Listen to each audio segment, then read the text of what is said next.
We're going to go ahead and get started. Alright, you're not gonna put me in a seat with that many people at one time.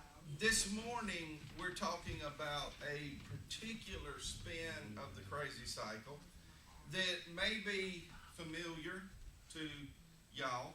And I drew it up, and it doesn't matter where it starts, but the guy is typically responsible for the silence, and the gal is typically responsible for the complaining. And that may be overly stereotypical, but if it relates, it relates. And this turn of the crazy cycle says, with silence, she reacts with complaining, and with complaining, he reacts with silence. So, that's where we're going to get our start today, and realize that we're still in part one. We're still talking about the crazy cycle. And chapter 4 is called What Men Fear Most Can Keep the Crazy Cycle Going. Now, guys, y'all can go as far as you want to with it. But stick your thumb in the air. Now, no, just the guys. Now, stick your thumb in your mouth. And look at your wife. Girls, did you get... Now that Kyle's here. Oh, okay, we want Kyle to do it. Is Kyle coming in? Yes. Where is Kyle? Kyle's down the hall. Kyle ain't in here. Go ahead. Okay. Now, girls, I just want you to remember that image of your man sucking his thumb.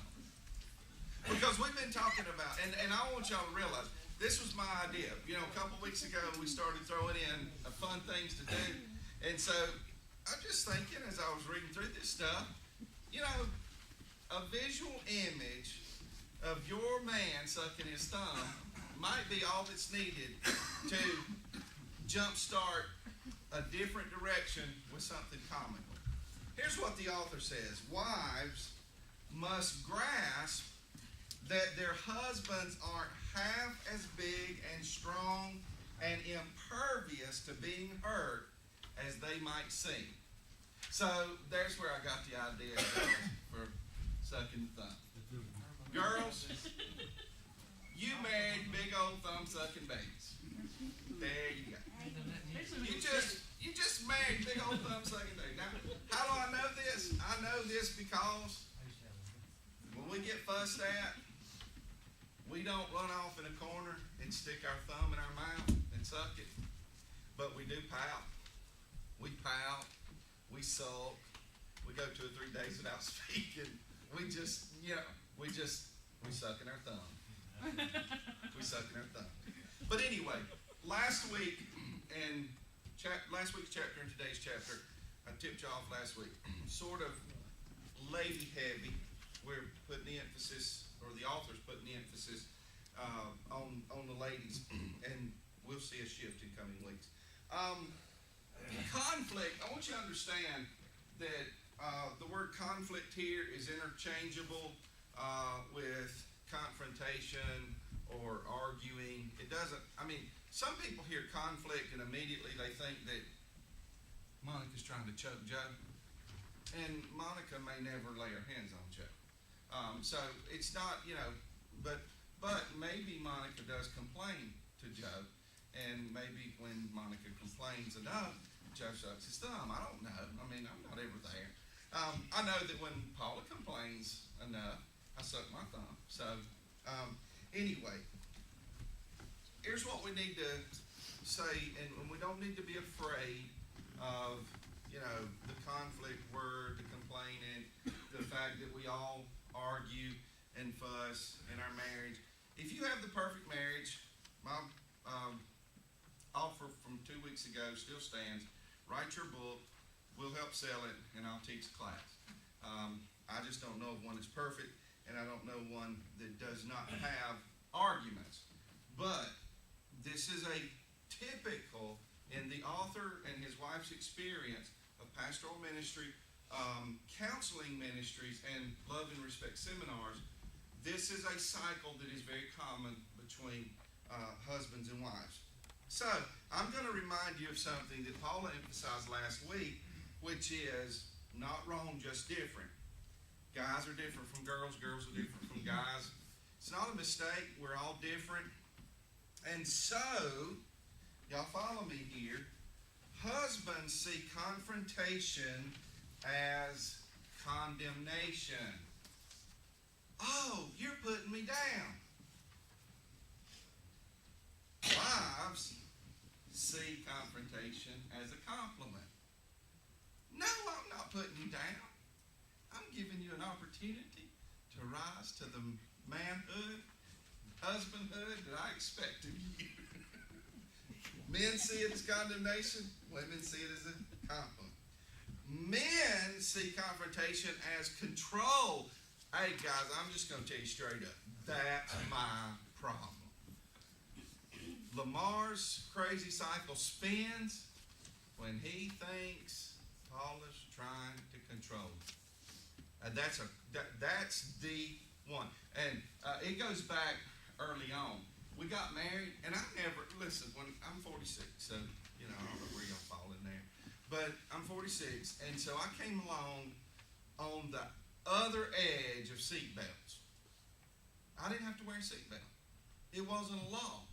And to this day, I still don't think of buckling up.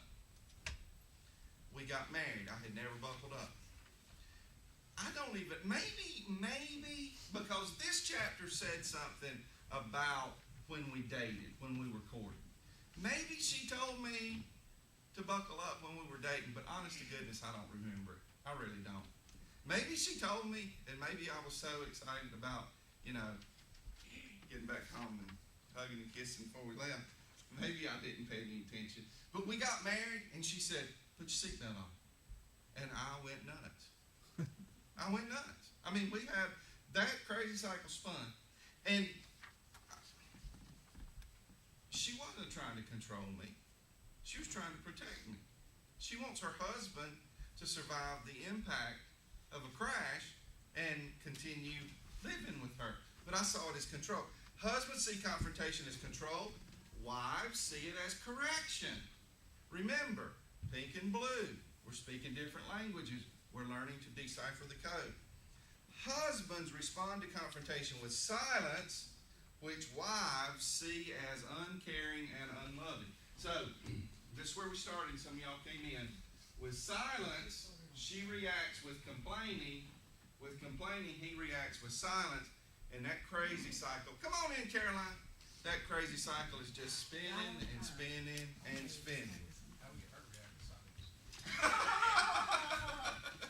You better send some more flowers. For the benefit of those who will see this on YouTube, Kyle said he's trying to figure out how to get her to react with silence. But here's a point that the author made. Men don't get it either. What are we talking about here? We're talking about, with the last chapter and this chapter, we're talking about the responsibility of the wives to provide unconditional respect to the husband. But men, across the room, have you ever said to your wife, stop disrespecting me? Or have you ever said, I need you to respect me? The author points out that while this is what men most desperately need, men typically don't know how to articulate it. And he gave an example in the chapter of 3 CEOs that he had had the opportunity to sit down across the table in a private meal-type setting, have a conversation with big, powerful men who, just like many of us, experience conflict in their relationship. And when he told them, it was like, it's obvious, but none of them had ever said, I want respect. So, this is sort of a creative liberty with this chapter. Men or ladies, let's do this. Men, have you ever said, ladies, has your husband ever said, don't tell me what to do? See, that control thing, I'm big on that. Yeah, I can do that. Don't tell me what to do. Put your seatbelt, don't tell me what to do. Put your seatbelt, don't tell me what to do. I'm not telling you. Shut up! Don't tell me what to do. It's all about control. Stop being a beep. What's your beep? Now, are we really going to pretend in Sunday school, in the big old Baptist church, on the second floor, that none of us have ever or never said, stop being a B word, baby? Stop being a baby. No, we've said it. We've said worse, probably. And some of you may have never said it. God bless you. You're a saint. You win the Saint Award of the Week. But in real relationships, we do say things. Stop being a whatever. Have you ever said or have you ever heard, you're not my mother? You're not my mama? Okay, guys, here's the problem. What we should be saying is, you're not respecting me. What we should be saying is, I need your respect. But because we haven't been introduced to the concept of love and respect, Ephesians says, husbands, love your wives as Christ loved the church. Wives, respect your husbands. How many sermons have we heard about loving? Loving. But we don't get too many on the respect side. So, we need to understand that it is a matter of respect, and that's what we need. That's what we're asking for. So, let's get on the table and start asking for it. Now, here's something that the author points out that has been an eye-opener in counseling sessions throughout his ministry. I love you, but I don't respect you. We've all heard that. It even makes sense. We accept it. Societally, it is acceptable for a woman to say, for a man to accept, I love you, but I don't respect you. Stop talking to me like that. Don't tell me what to do. You're not my mom. Stop acting like a baby. And I wouldn't have to tell you what to do. You're talking down to me. You're acting like a child. What's going on? Well, she's saying, I love you, but I don't respect you. Here's the watershed moment. In this chapter, the author is illustrating by telling a story of a counseling session. And these two were in deep trouble, so much so that, they were putting it all out on the table in front of the preacher. And she said, I love him, but I don't respect him.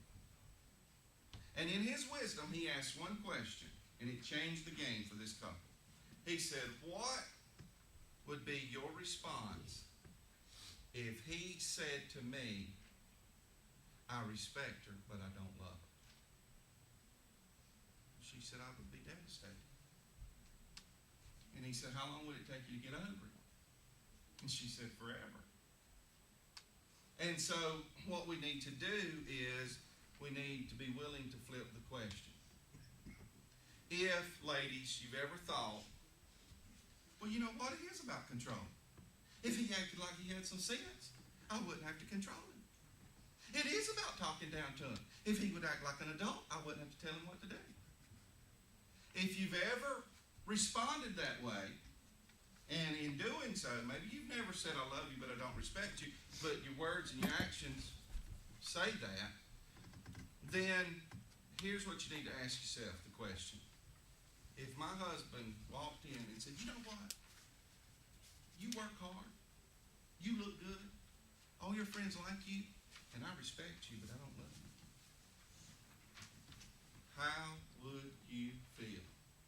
Could he get away with it? Could your marriage survive? would the relationship be rocky? Is Charlotte hot? Charlotte's having a struggle over here. Fan that baby, Anna. Fan that baby. So here's the challenge for you ladies. Always ask yourself this question. Is what I'm about to say or do going to come across as respectful or disrespectful? What did we do? We were talking yesterday, and I said we hadn't fallen in a while, and I said I'm about to spin the cycle or something like that. How did that come across? What did we say? Because You said we haven't spun the crazy cycle all week. Let's fight. okay, that's what I said. What do you want to do? Just make up? Is that No. We were actually goofing off. Teasing. She was down the hall. I can't hear anymore. She said something I couldn't hear. I hollered. She hollered back. And I said something. And she came down the hall, put her hands on her hip, and said something. And I said, hey, we hadn't spun the crazy cycle all week. You want to fight? And she said something funny and walked off. And I didn't say this to her, but here, you remember a couple weeks ago, I said, take that funny thing. Here's the thought that crossed my mind. It would have been very typical if Paula had said, when I said, we haven't fought all week, you want to spin a crazy cycle, it would have been very typical for her to say, why do I want to beat you again? Why do I want to win again? There's no need for us to fight. I always win. You always come out on the bottom. Why do you want to keep doing that to you? So, even, this comical thing. So, all I'm saying is, when you start changing the equation and you start thinking about the importance of unconditional respect, why? Why unconditional respect? Because it's commanded in Scripture. Wives, respect your husbands. By asking yourself the question, is what I'm about to say or do going to come across as respectful or disrespectful? It puts up an opportunity to not spin the cycle. Because the cycle is all about repeated patterns. Keeping bad habits going. 20 years of marriage, the argument goes the same way as the first argument in the first year of marriage. It's just continue. So, those buzzwords, what pushes you over the edge, what sets you off, all of those things that come so natural to us, asking the question puts a pause in and gives us an opportunity to do something different. Now, Paul is going to talk about this, and this is where chapter 4 for us closes. Trusting each other's goodwill. Men are commanded to love. Remember, the verse says, husbands, love your wives.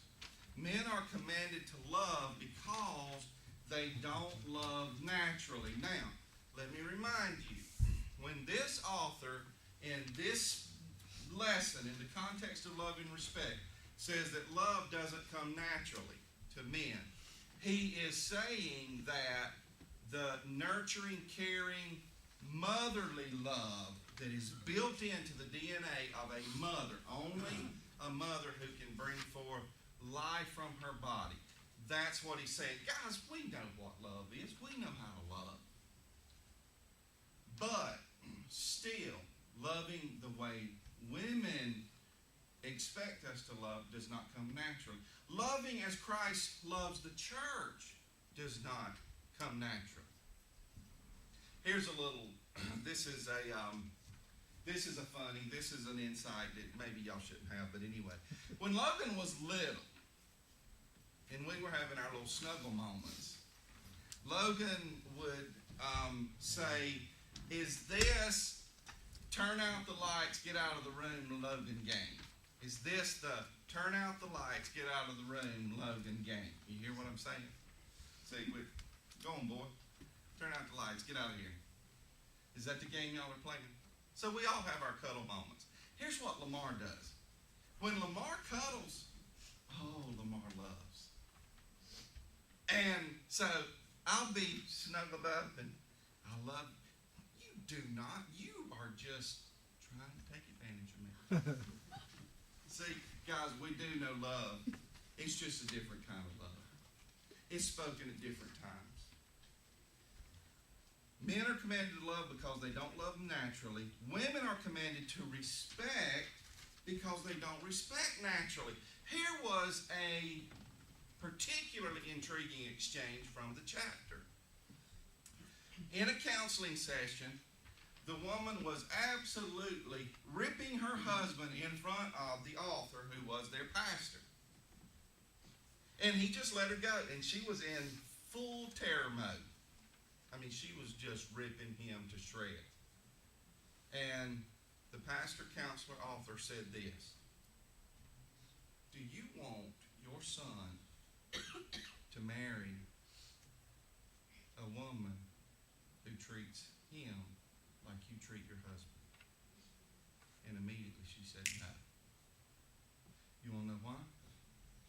Because women view their relationship with their children differently than they do their relationship with their husbands. Oh, he's my baby. I'm falling on the job. Oh, he's my baby. I gotta take care of him. You a big boy. I married you. You take care of yourself. See, that whole respect thing.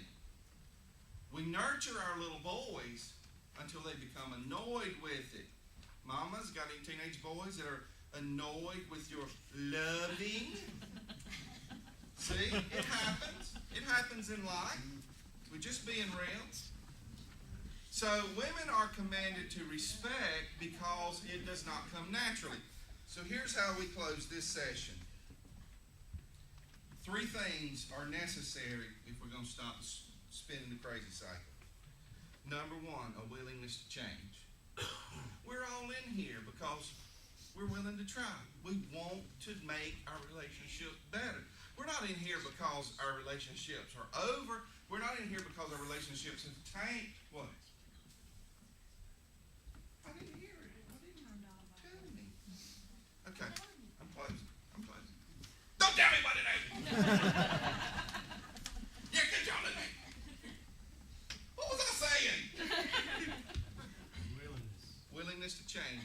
We're in here because we want to get better. We want to have fun. We want to enjoy it. Listen, in 2 weeks, Paul and I will be on a cruise without Logan. Wow. Do y'all know how excited we are? Yes. Logan has his driver's license. He doesn't have to come home till 8. And since we sprang forward more nights than not, he hasn't come home until 8. And you know what? We played. Hey, you're done. They don't need to know. Dependence on the Holy Spirit. Guys, you can't love as Christ loved the church without help, supernatural help. Girls, you can't respect without supernatural help. This is spiritual warfare, remember? We always have to remember that. And we have to depend on someone stronger than ourselves. And then finally, being patient with each other. This is week 4. And we broke a week for outreach. So we're 5 weeks into this. Did you really think that it was going to be perfect in 5 weeks? It won't be perfect. We easily see what it's done to us before we see what we're doing to our neighbor. You take it, Mama. Charlie, I'm gonna pick on you, but I promise I'm not gonna touch your head, and I'm not gonna choke you, And okay? I'm not going to fall on you. You're the only not married yet couple in here. The young ones aren't here for me to pick on today, so I'm gonna have to pick on you. Everybody, raise your hand. Raise them up high, there you go, raise your hand. Everybody can do that? That's Good, coming. good. Okay. I'm excited, because we're finally, this week, getting through all the, what do you call it? The background stuff. You can put your hand down there, we've been looking at the 3 vital truths for better communication. And I'm down in the box at the very bottom. I'm gonna start down the bottom and then go to the top.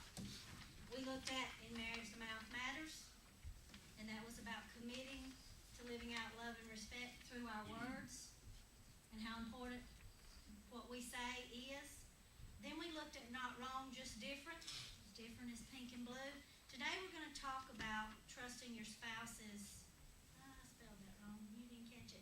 Spouse's goodwill, especially when the crazy cycle starts to spin.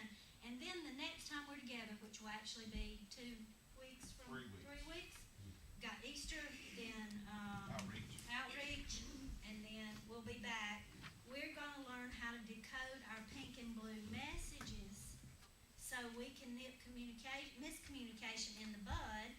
And I love the way the author put this: before it gets deposited into the bank of unresolved issues. Y'all don't have them yet. You will. Maybe not. You're in the class. Maybe y'all are going to avoid all. Who's been married over 20 years? Raise your hand. Any unresolved issues ever come out on a day that was sunny and clear and things should have been great, and all of a sudden one wrong word and boom, 20 years worth I'm mad at you about this came roaring out. We're gonna learn how to decode. We speak pink, guys speak blue. It's gonna get good. They're gonna give us some practical. I'm practical. All this background stuff's been driving me crazy. Give me something practical. That's what I want. That's what we're gonna get to in 3 weeks. Who saw the Our Get Along shirt on Facebook? Who posted that? Who posted that? I did. You posted that t-shirt? Did anybody besides me think that looked like fun? I was thinking, this looks like fun. I like to get along shirt. If you need a get along shirt, buy you a big, I don't know, 3X or something. Right across the front of it. When y'all are arguing about something you can't work out or resolve or agree on, put that shirt on. Looked like fun to me. I might buy it. I don't know. Today we're asking the question, can you trust your spouse's goodwill? Raise your hand if you married an evil person. Raise your hand.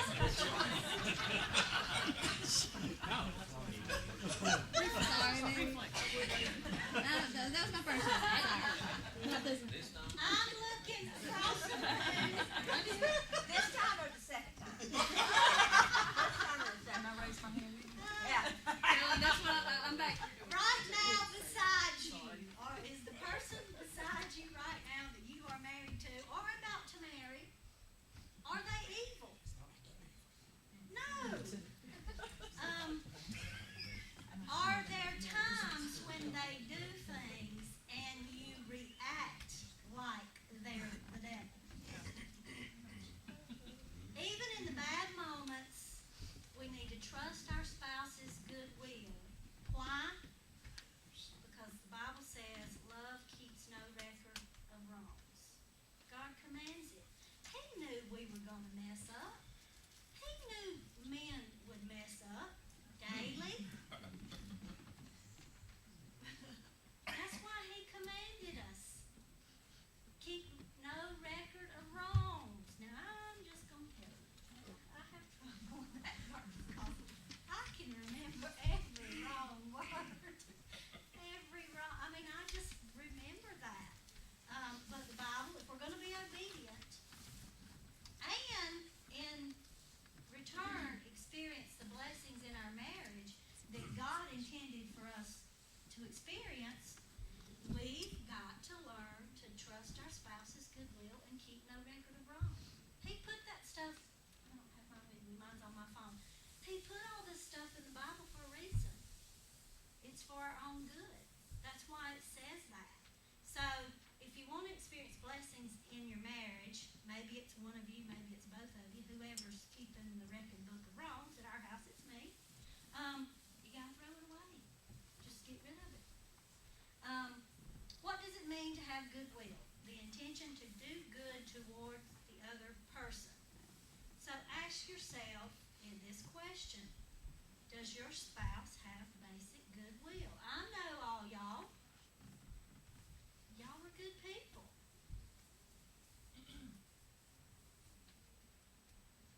Kyle's a good guy, Jennifer, even when he makes you mad.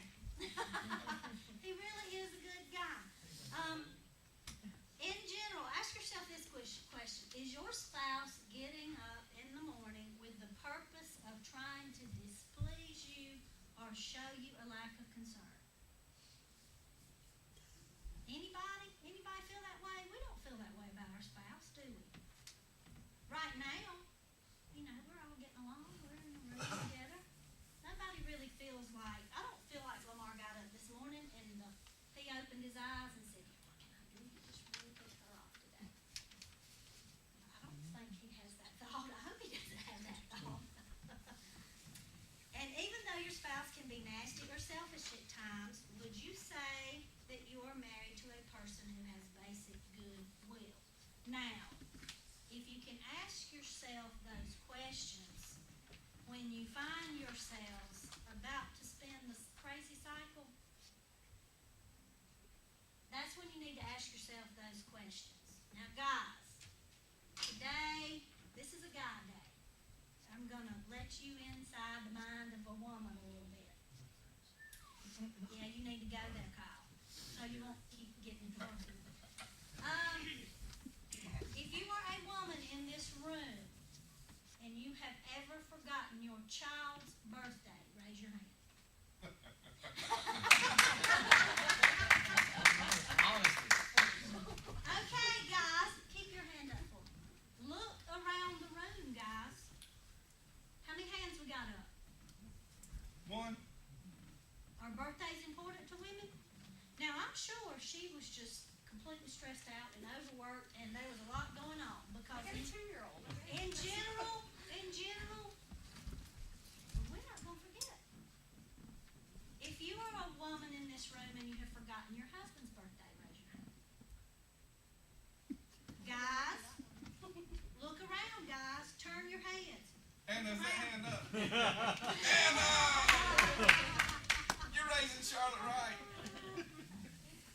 Guys, answer me this question. Is it safe to say that birthdays are important to your wife?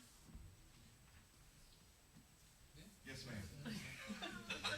Is it safe to say that they're very important to your wife? Greg Bridges, when it's Abby's birthday, is it a big deal at your house? Most of the time. Who makes it that way? Anybody else? I wish Angie Bowles was in here. Lynn Vaughn, when it's Becca Vaughn's birthday, is it a big deal at your house? She's lying like a rug. She's lying. His birthday week. Is it a big It's deal? birthday month, actually. Do you plan a party? Usually. Do you invite 4, 5, 6, 7 little girls to come over and make a big deal out of Becca's birthday? Do you spend a lot of money? Not a lot of money because we don't have any. No. Did you used to spend a lot of money? Yes. Okay. When Braden was little, he had big parties, but Guys, is there any doubt that birthdays are important to women? Don't forget them. They're important. How many have forgotten? How many have forgot what? Guys, haven't make us raise. Guys, make us raise our hands. well, no, women, if your husband has ever forgotten your birthday, raise your hand. Just two. Three. You No, raised guys, your no. hand. We forgot. I You forgot. forgot my birthday? I did. And I didn't kick you out. You better stop talking now. I called it because Michael Garrison. Listen, y'all. It was her birthday and it was Sunday morning. And Michael Garrison came in and remembered her birthday and saved my life. Thank you, Michael Garrison, if you see this on YouTube. Guys, you want to have happy marriage? Tattoo her birthday right here. And don't ever forget it. It's important. Now, Lamar, is your birthday a big deal? No. Do you care if it goes unnoticed? No. Any other guys in the room? He's Birthdays- lying, though. He's lying. He don't care when he celebrates it, but he That's still true. wants to Well, celebrate. Yeah. Because I know that because he told me that this year. You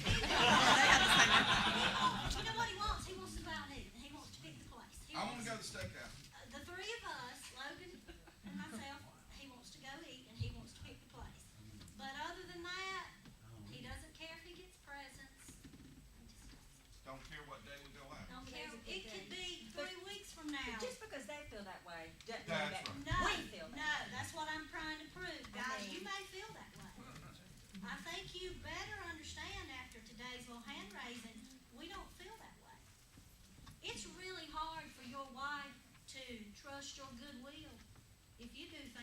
forget her birthday. It's hard for us because they are so important to us. On the flip side, if you'll just get the really big things right, you can skate on a lot of the little things y'all do that y'all shouldn't be doing. No, we're really not that bad. Give us a little, and you can get by with some of that other stuff that you get in trouble over. Don't forget birthdays. Kyle Moore gets the Facebook Husband of the Week. Jennifer got flowers this week. Yay, Kyle! Who reminded you, Kyle? Actually, it's my idea. Yeah, Facebook. We did a whole little thing. They did a date night. Jennifer got flowers. She should look happier. She's still tired. Hey, How?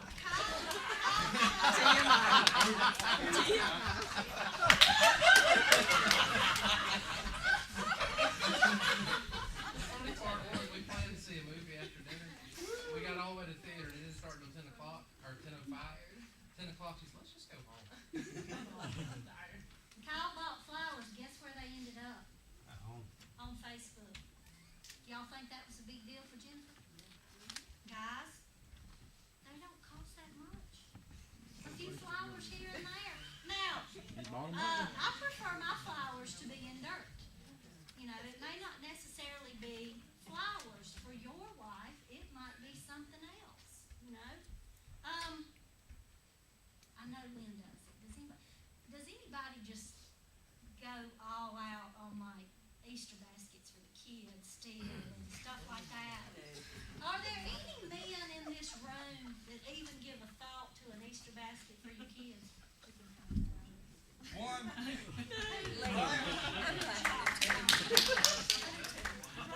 a Facebook dad of the week. Guys, if you'll just pay a little bit of attention to what your wife does, you'll find out what's important to her.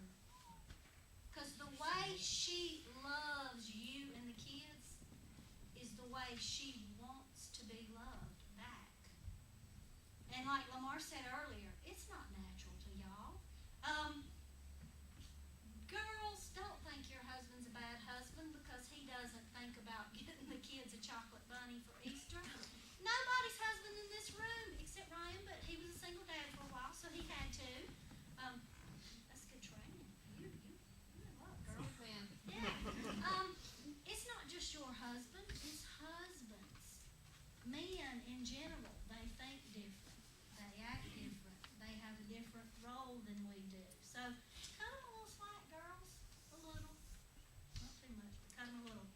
Evil acts do not always equal evil will. And I loved, I'm going to skip down to don't use a shotgun to kill a fly on the wall. The author in the book this week talks about just how absurd it would be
signed it on. I'm like, I thought we had a pool date tonight. Why are they in the pool? I was mad. I left, a party to come have a date with him, and Don was there. Don's in my pool.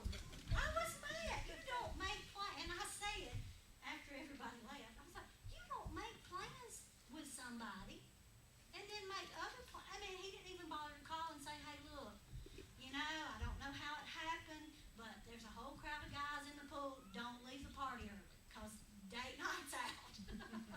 Didn't even bother to call and warn me. And I'm like, would you do that? I didn't say Danny Vaughn. I was like, would you do that, Danny Vaughn? Would you make plans to meet Danny Vaughn somewhere and not show up and not call him? No. If Why I come not? home and they're in the pool together, I get the shotgun out. What?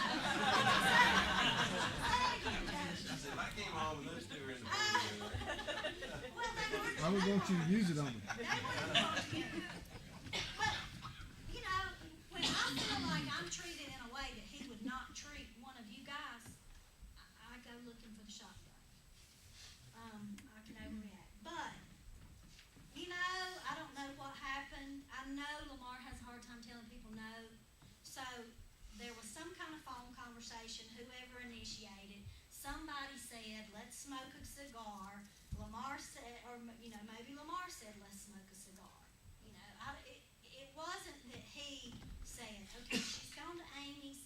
I got 2 hours to figure out a way to get out of this date. That didn't happen. I know. That's not what you said that night. I know. I know that's not what happened, but at the time it might as well have been, because I was mad, very mad, and I had the shotgun loaded, and we probably took a nice, You blowed holes in the pool that night. loud, long spin on the crazy cycle over that. Because I wasn't trusting his goodwill. I didn't even consider his goodwill, to be quite honest. So ladies, we all get crabby, we all get snappy, everybody gets that way from time to time. The secret to keeping the crazy cycles from spinning when that happens is, trust their goodwill. Know, okay, it's a slip up, it's a mix up. They're really not trying to hurt my feelings here, And don't overreact. Save the overreacting for the big things, major things. Let some little things slide. I was gonna ask the guys another question. I forgot what it was. Scott? Just raise my hand. You guilty? Whatever the question is, you're gonna say you're guilty. Shoot, I can't remember. Has anybody want to admit to taking a spin on the crazy cycle this week? Did anybody take a spin they want to admit? I have heard several of you in conversations joking about the crazy cycle, so I know y'all are talking about it. At least some of y'all are talking about this at home. Has anybody come up with a funny way to stop it from spinning out of control that they want to share with us? You just didn't want to try to spin the crazy cycle? No funny business? I always give a warning that it's about to happen. Do you? I try to know. Do you say I'm about to spin the crazy cycle I said now? she's about to. Joe, you want to share? No. No? You better not share. They took a big spin. Nobody's come up with a funny saying when it starts that y'all want to share with us. Come on. Funny act. If I start getting lovey-dovey and touchy-feely, that doesn't go well. Takes my Do dog. y'all need a shirt? We need to get y'all a shirt. Sure.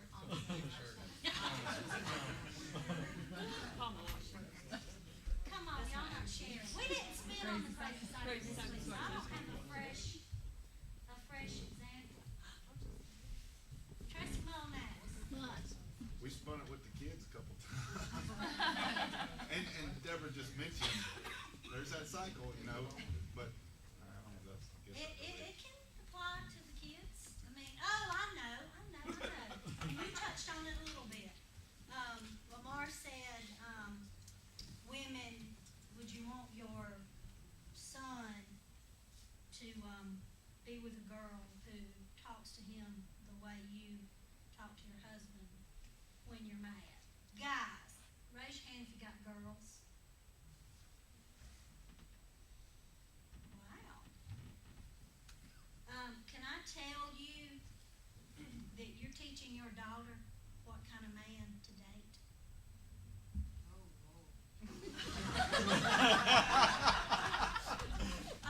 Guys that don't remember birthdays, what are you telling your daughter? A loser that doesn't treat you right. It's okay. It's okay, honey. Bring home that loser who doesn't talk to you the way he should talk to you, or remember your birthday, or make you feel loved and special. Y'all are teaching them, be very careful how you treat your wife in front of your daughters. Women, girls, be very careful how you treat your husband in front of your boys. Because I'm going to tell you what. I'm going to tell you what I don't want and what I pray for all the time. I want a good daughter-in-law. Because a good daughter-in-law can take a son and make it where you don't ever see him again. You think I'm kidding? Ask somebody that's got a grown son that's married and they don't get along with his wife. You lose that battle every single time, girls. Be careful how you talk to your husbands in front of your boys. Guys, be very careful how you treat your wife in front of your daughters. I don't know if I was lucky. I was lucky. I didn't necessarily see a good example of a husband and wife, but I got a very good daddy-daughter relationship. Much to Lamar's, what's the word? I came to Lamar with an idea that I was the only girl on one whole side of the family. My dad had one brother, he had two sons. My dad, it was my brother and me the whole time growing up. I was the only girl on one whole side of the family. Little blonde girl. Only one in the whole family. I was a little princess. Not in gifts and money and that kind of stuff, just, doting little princess. When I was 20-something years old and I was dating Lamar, he would call and say, "What are you doing tonight? You want to go out?" And I'd be like, "No, I'm going out to eat with my daddy." My daddy took me out. Even in my 20s, he took me out to dinner, just the two of us. I have some real strong attitudes and ideas about how I'm supposed to be treated. And, my grandpa sat Lamar down and he said, "Look, I'm just going to tell you straight up. We've spoiled and petted her all her life, and if you don't intend to keep it up, you leave her here." He was born. Guys, let me tell you something. If I have a daughter, I'm all for it. if I had a daughter, that's the way I want her to feel. If a guy's not going to treat her right, send him on down the road and find one. So be very, very careful, because we are teaching them.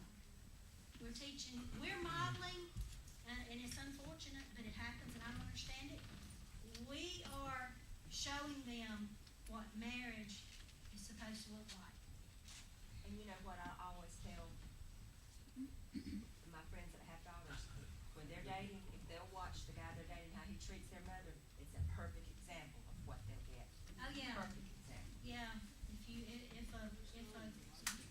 If he's respectful to guy's his mother, disrespectful to his mother, girls, He'll tell treat your you girls worse. to run. Tell your girls to run, because when they get married, she will be if he's disrespectful to the woman in his life now, when you marry him, you will be the woman in his life. Exactly. He's not gonna magically become a respectful person. So, be aware of your interactions, and especially in front of the kids, because they are watching. And unfortunately, a lot of times they take the bad stuff. They see the bad stuff, they repeat the bad stuff. You got closing comments? Only close, we're a little bit past the second bell, but if you have a few extra seconds and are going to be here on Sunday, April the 7th, and do outreach with us, just come up here and let me put your name on the board so we can get this planning started, because Paul and I actually will not be here on Sunday, April 2nd, so we got to plan this out. Thank y'all for being here.